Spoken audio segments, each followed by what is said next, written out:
दोस्तों, आपने शादियां तो कई देखी होंगी, धूमधाम वाली, सादगी वाली, अमीरों की, गरीबों की। लेकिन क्या आपने कभी कोई ऐसी शादी देखी है जो हमारी दुनिया की ना हो? एक ऐसी शादी जहां मेहमान इंसान ना हो। आप सोचकर भी शायद डर रहे होंगे, लेकिन सोचिए उस इंसान के बारे में जो भोला भटका एक ऐसी ही बारात में पहुंच गया, और उसके बाद उसके साथ क्या हुआ वो तो आपको आज की कहानी में जानने को मिलेगा। हमारी ये कहानी हमें शेखोपुरा से कामरान साहब ने भेजी है। ये उनकी आप बीती है, एक ऐसा वाकया जो आज से 30 साल पहले उनके साथ पेश आया, लेकिन इसकी दहशत आज भी उनके दिल में जिंदा है। वो आज तक ये फैसला नहीं कर पाए कि वो एक खौफनाक ख्वाब था या उस रात सच में इतनी भयानक हकीकत उनके सामने आ खड़ी हुई थी जिस पर कोई यकीन नहीं कर पाता।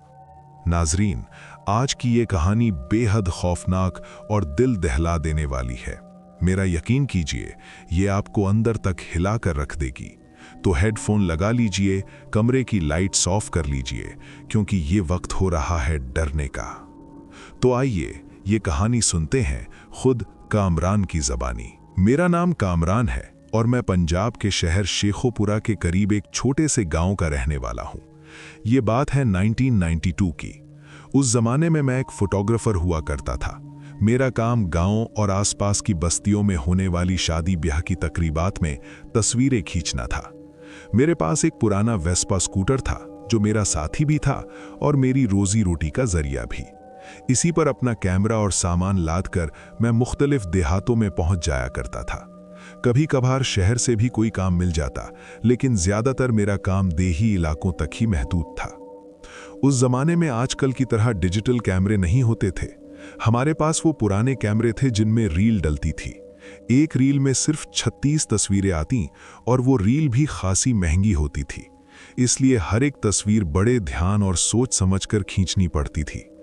हमें हर क्लिक से पहले लाइटिंग, एंगल और सब कुछ देखना पड़ता था, क्योंकि एक भी तस्वीर खराब होने का मतलब सीधा सीधा नुकसान था। गांव के लोग ज्यादा अमीर नहीं होते थे, उनका बजट कम होता था और मैं कोशिश करता था कि उनके बजट में रहते हुए बेहतरीन काम करूं। उस साल शादियों का सीजन तो था, लेकिन ना जाने क्यों मेरे पास काम बहुत कम था। दूसरे फोटोग्राफर दोस्तों से जब बैठक होती तो सभी इसी बात का रोना रोते थे कि इस बार मार्केट बहुत मंदी है। मुझे फिक्र लाहिक थी कि अगर यही हाल रहा तो घर का खर्च कैसे चलेगा। ऐसी ही एक रात थी। वक्त कोई 10 बजे का होगा। मैं अपने घर के कच्चे सहन में बैठा अपने कैमरे के लेंस साफ कर रहा था और आने वाले दिनों की फिक्र में गुम था। गांव में जल्दी रात हो जाती है। हर तरफ एक गहरा सुकूत तारी था। जब काम नहीं होता था तो मैं फारिग वक्त में घर के छोटे मोटे काम जैसे टोकरियां बुनना या चारपाई की बुनाई कर लिया करता था, ताकि 2 पैसे मजीद कमा सकूं। अचानक मेरे दरवाजे पर एक हल्की सी दस्तक हुई। मैं चौंक गया। इतनी रात कहे कौन हो सकता है? मैंने उठकर दरवाजा खोला तो बाहर एक वजूद खड़ा था, मुकम्मल तौर पर एक बड़ी स्याह चादर में लिपटा हुआ। अंदाजे से लग रहा था कि कोई औरत है, लेकिन उसने जिस तरह खुद को ढांपा हुआ था वो हमारे यहाँ के रिवायती बुर्के या चादर से मुख्तलिफ और ज्यादा पुरअसरार था।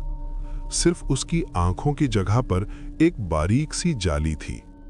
मैंने दरवाजे पर खड़े खड़े ही जरा ऊंची आवाज में पूछा, जी किससे मिलना है, ताकि आस पड़ोस में अगर कोई जाग रहा हो तो गलतफहमी ना हो।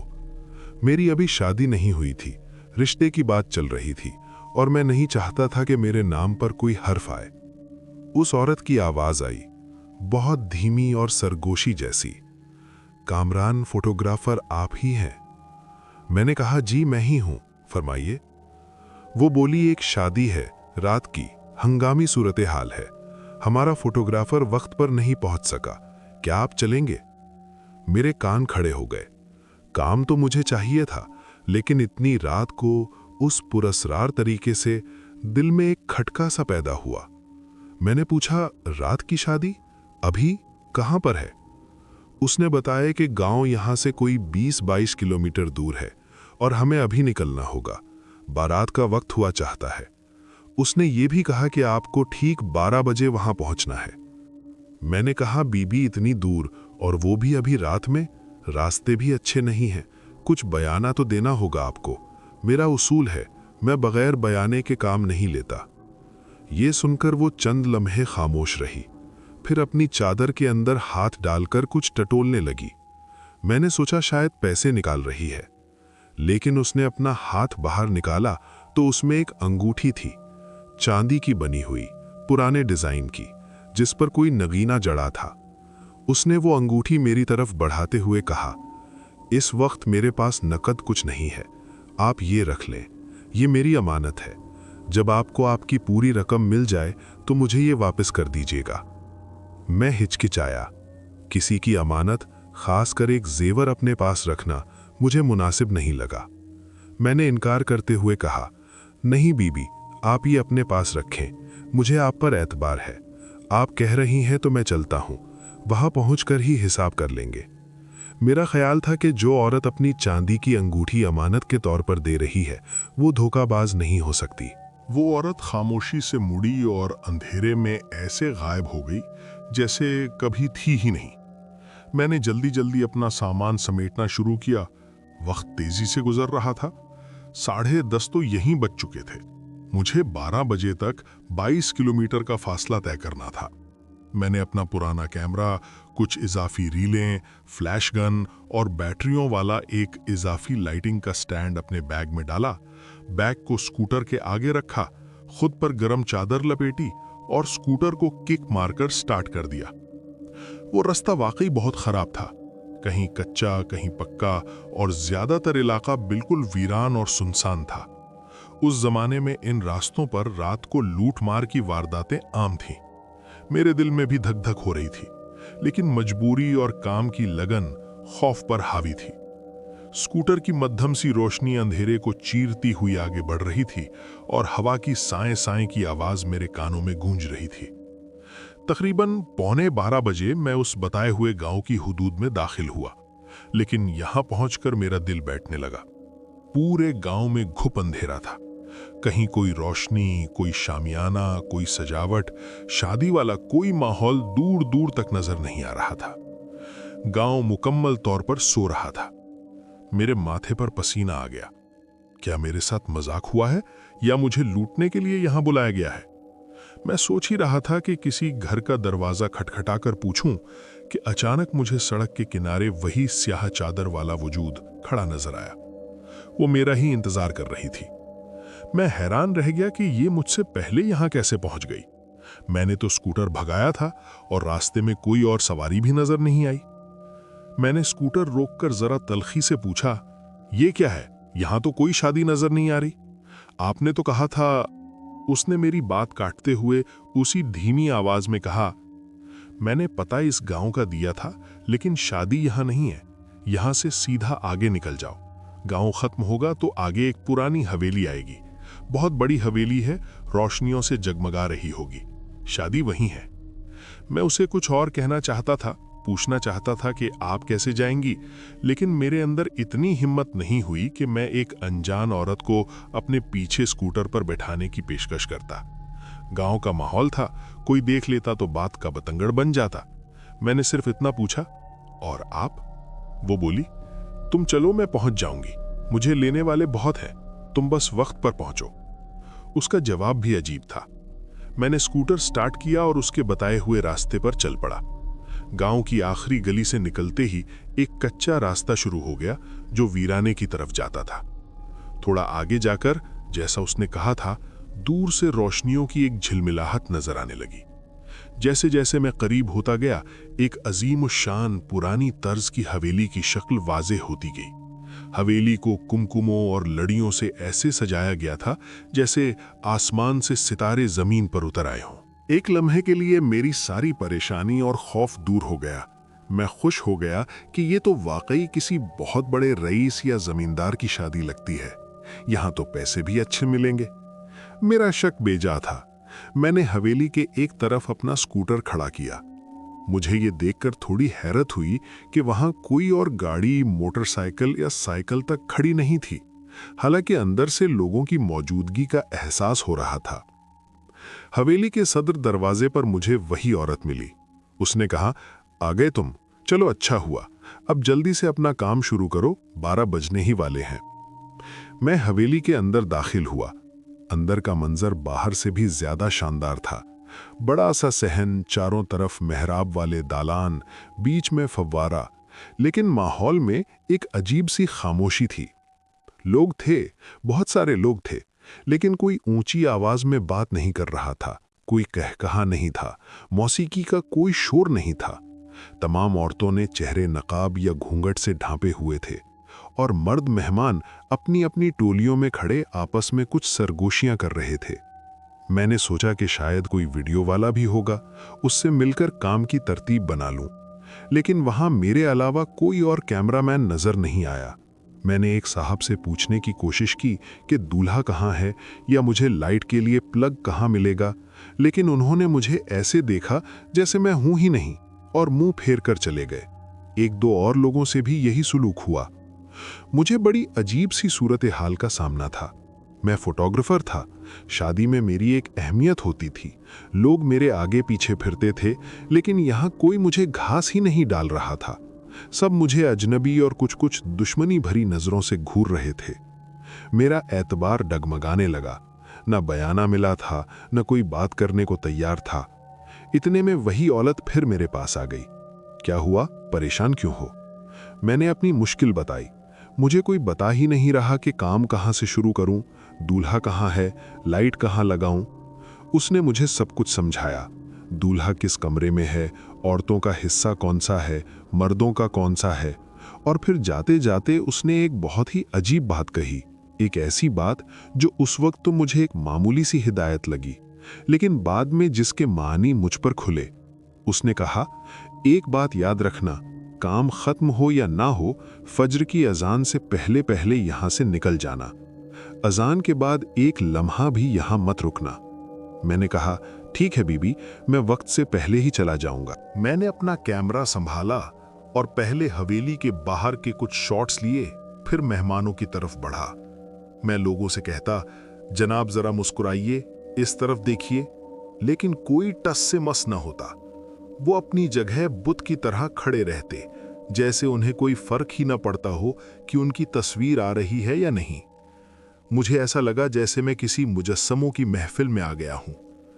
थक हार कर मैंने सोचा कि इन लोगों को छोड़ो, सीधा दूल्हे के पास चलता हूं, असल काम तो वही है। मैं उस कमरे में पहुंचा जहां दूल्हा था। कमरा बड़ा था, शानदार फर्नीचर से सजा हुआ।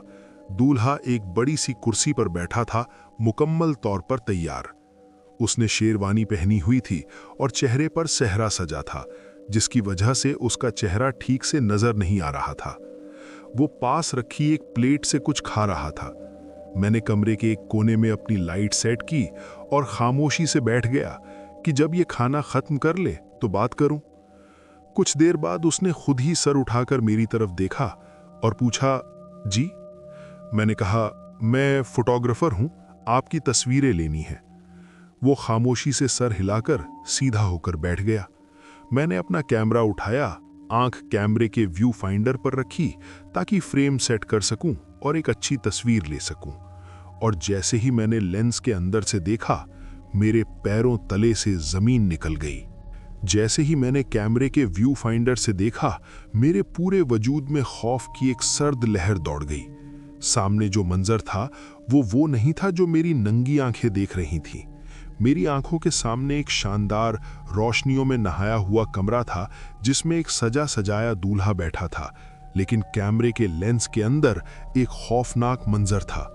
वो खूबसूरत कमरा एक खस्ता हाल, टूटी फूटी खंडर ज़दा जगह नजर आ रहा था। दीवारों से प्लास्टर उखड़ा हुआ था, छत से जाले लटक रहे थे और हर तरफ घुप अंधेरा था। और दूल्हा जो कुर्सी पर बैठा था, उसकी जगह एक ढांचा नजर आ रहा था, जिस पर गोश्त बस नाम को ही चिपका हुआ था। आंखें अंदर को धसी हुई, चेहरा जर्द और बेजान, जैसे कोई पुरानी लाश हो। मैंने एक झटके से कैमरा आंख से हटाया। सामने सब कुछ वैसा ही था, रोशन और शानदार। मैंने आंखें मली, शायद मैं थकावट की वजह से वहम कर रहा हूं। मैंने खुद को तसल्ली दी कि शायद लेंस पर धुंध जमी है।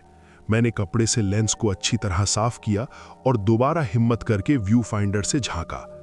मंजर वही था, बल्कि अब और भी ज्यादा भयानक। मैं पसीने में शराबोर हो गया। मैंने जल्दी से कैमरा नीचे किया और बगैर व्यू फाइंडर में देखे अंदाजे से ही कैमरे का बटन दबा दिया। एक फ्लैश चमका और मैंने तस्वीर खींच ली। उसके बाद मैंने जितनी भी तस्वीरें ली, हिम्मत ही नहीं हुई कि लेंस से अंदर देखूं। इतने में कमरे में और भी लोग आना शुरू हो गए थे। वो सब दूल्हे के गिर्द जमा हो गए और एक दूसरे के कानों में सरगोशियां करने लगे। मैंने एक बार फिर उनकी वो बात सुनी जो अब मुझे साफ सुनाई दे रही थी। ये हम में से नहीं है, इसे फजर की आजान से पहले यहां से जाने का कह देना। अब की बार ये आवाजें मुझे सिर्फ अजीब नहीं बल्कि खौफनाक लग रही थीं। मैंने घबरा कर कहा, बस जी, थोड़ा ही काम रह गया है, मैं आजान से पहले ही निकल जाऊंगा। ये सुनकर सब लोग एकदम खामोश होकर मुझे ऐसे घूरने लगे जैसे मैंने उनका कोई बहुत बड़ा राज जान लिया हो। उनकी आंखों में अब वो अजनबियत नहीं बल्कि एक वहशत थी। मेरा दिल चाह रहा था कि सब कुछ छोड़ छाड़ कर वहां से भाग जाऊं, लेकिन मैं बुरी तरह फंस चुका था। थोड़ी देर में मेरी लाई हुई सारी रीलें खत्म हो गईं।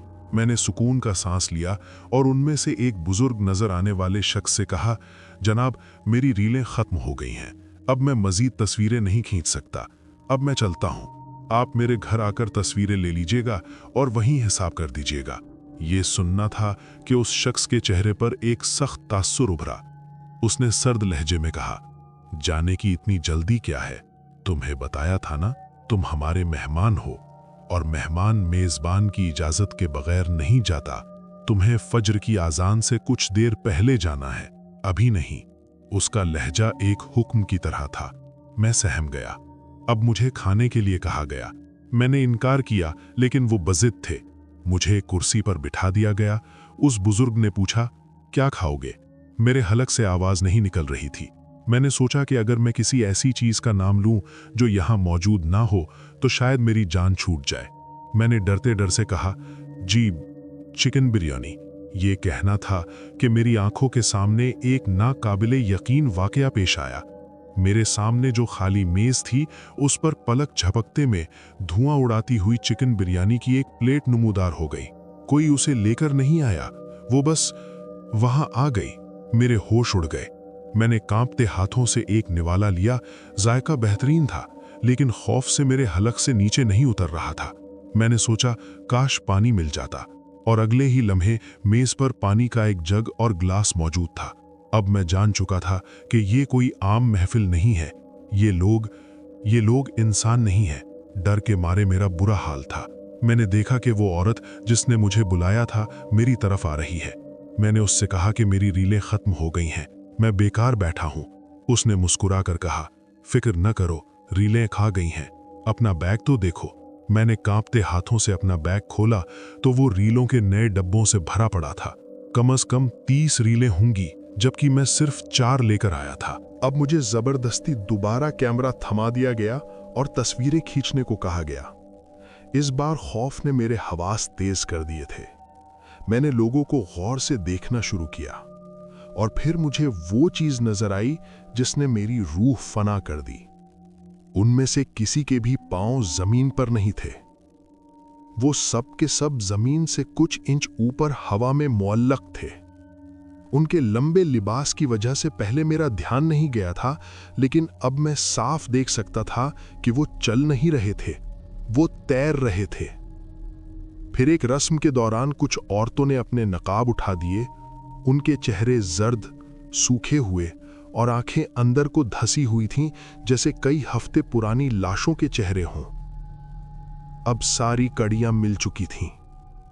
कैमरे में नजर आने वाला खंडहर, हवा में तैरते वजूद, खुद ब खुद जाहिर होता खाना, लाशों जैसे चेहरे, ये जिन्नात थे। मैं जिन्नात की शादी में आ गया था। ये एहसास होते ही मेरे अंदर की सारी हिम्मत जवाब दे गई। मैंने एक चीख मारी, कैमरा फेंका और दीवानों की तरह सदर दरवाजे की तरफ भागा। मैंने सोचा बस एक बार हवेली से बाहर निकल जाऊं, फिर चाहे कुछ भी हो। लेकिन मैं दरवाजे तक पहुंच ही नहीं पाया। 2 वजूदों ने मुझे हवा में ही दबोच लिया। उनकी गिरफ्त लोहे जैसी थी और उनका वजन बिल्कुल नहीं था। उन्होंने मुझे ऐसे उठा लिया जैसे मैं कोई पर का गोला हूं और घसीट कर वापस अंदर ले आए। हवेली का बड़ा सा लकड़ी का दरवाजा मेरे पीछे एक धमाके से बंद हो गया। उन्होंने मुझे पकड़कर एक अंधेरे कमरे में फेंक दिया और बाहर से दरवाजा बंद कर दिया। मैं उस कमरे में रोता रहा, चिल्लाता रहा, दीवारों से सर टकराता रहा। मैं जानता था कि अब मेरा अंजाम करीब है। ये जिन्नात मुझे अपनी शादी की भेंट चढ़ा देंगे। मैंने मौत को अपने इतना करीब कभी नहीं देखा था। मैं कलमे पढ़ने लगा, अपने घर वालों को याद करने लगा, अपनी होने वाली बीवी का चेहरा मेरी आंखों के सामने घूमने लगा। वक्त गुजरता रहा। बाहर से आती धीमी सरगोशियां और नामानूस आवाजों ने अब एक जश्न का सा रूप धारण कर लिया था। मुझे लग रहा था कि बस अब उनकी बारात रवाना होगी और उसके बाद मेरी बारी है। फिर दूर कहीं से फिजा को चीरती हुई एक आवाज आई, एक ऐसी आवाज जिसने मेरे डूबते हुए दिल को एक लम्हे के लिए सहारा दिया। अल्लाहु अकबर, अल्लाहु अकबर। फज्र की आजान हो रही थी। अजान की आवाज का बुलंद होना था कि हवेली में एक भगदड़ सी मच गई। वो जश्न की आवाजें, वो सरगोशियां, सब एकदम तेज और बेतरतीब हो गईं। ऐसा लगा जैसे कोई अफरा तफरी फैल गई हो। भागने, उड़ने और चीजों के टकराने की आवाजें आने लगीं। चंद ही लम्हों में वो तमाम शोर ऐसे गायब हो गया जैसे कभी था ही नहीं। एक मौत का सा सन्नाटा छा गया। मेरे कमरे का दरवाजा एक चरचराहट के साथ खुद ब खुद खुल गया। मैं खौफ से कांपता हुआ दरवाजे को देखता रहा कि अब कोई आएगा और मुझे खत्म कर देगा, लेकिन कोई नहीं आया। खौफ और थकान के मारे मेरी आंखों के सामने अंधेरा छा गया और मैं वहीं बेहोश हो गया। जब मेरी आंख खुली तो सुबह की नरम धूप मेरे चेहरे पर पड़ रही थी। मैंने उठकर अपने आप को देखा। मैं किसी शानदार हवेली के कमरे में नहीं, बल्कि एक टूटी फूटी वीरान इमारत के मलबे के बाहर धूल मिट्टी में पड़ा हुआ था। वो आलीशान हवेली, वो रोशनियां, वो मेहमान, सब गायब था। वहां सिर्फ एक पुराना आसीब ज़दा नजर आने वाला खंडर था। मेरा वेस्पा स्कूटर कुछ दूर गिरा पड़ा था और मेरा कैमरा बैग उसके पास ही था। मैंने लरसते हुए उठकर अपना सामान समेटा। वो रास्ता जो रात को मुझे पक्का और रोशन लग रहा था, अब कांटेदार झाड़ियों से भरा एक कच्चा ट्रैक था। मैंने जैसे तैसे स्कूटर उठाया और उसे घसीटता हुआ वहां से निकला। कई बार गिरा, चोटें भी आईं, लेकिन मैं बस वहां से दूर भाग जाना चाहता था। घर पहुंचकर मैं कई दिन बुखार में तपता रहा। जब कुछ होश आया तो मैंने गांव के मौलाना साहब को ये सारा माजरा सुनाया। उन्होंने मेरी बात सुनकर एक लंबी सांस ली और कहा, बेटा, तुम बहुत खुशकिस्मत हो कि जिंदा वापस आ गए। तुम जिन्नात की बारात में पहुंच गए थे और लगता है वो नेक जिन्नात थे, तभी उन्होंने फज्र की आजान का एहतराम किया और तुम्हें कोई नुकसान पहुंचाए बगैर चले गए। मुझे उनकी बात पर यकीन नहीं आ रहा था, लेकिन फिर मुझे एक और बात याद आई। कुछ दिन बाद जब मैंने हिम्मत करके अपना कैमरा बैग खोला तो ये देखने के लिए कि मेरा सामान सलामत है या नहीं, मैं हैरान रह गया। बैग में कैमरा तो था, लेकिन रीलों का एक भी डब्बा नहीं था। उनकी जगह उसमें करीने से रखी हुई नोटों की गड्डियां पड़ी हुई थीं। मैंने रकम गिनी तो ये उतनी ही थी जितनी मुझे एक बड़ी शादी की कवरेज के मिलते। उन्होंने अपना काम करवाने का मुआवजा अदा कर दिया था। आज इस बात को 30 साल गुजर चुके हैं, लेकिन वो रात, वो हवेली, वो तैरते हुए वजूद और वो खौफनाक चेहरे आज भी मेरी आंखों के सामने घूमते हैं। मैंने इस वाकये के बाद फोटोग्राफी छोड़ दी थी। वो रात मुझे ये सिखा गई कि इस दुनिया में हमारी दुनिया के साथ साथ एक और दुनिया भी बसती है, जिसके दस्तूर और कवानीन हमसे बहुत मुख्तलिफ हैं, और कभी-कभी अनजाने में हम उस दुनिया की सरहद पार कर जाते हैं।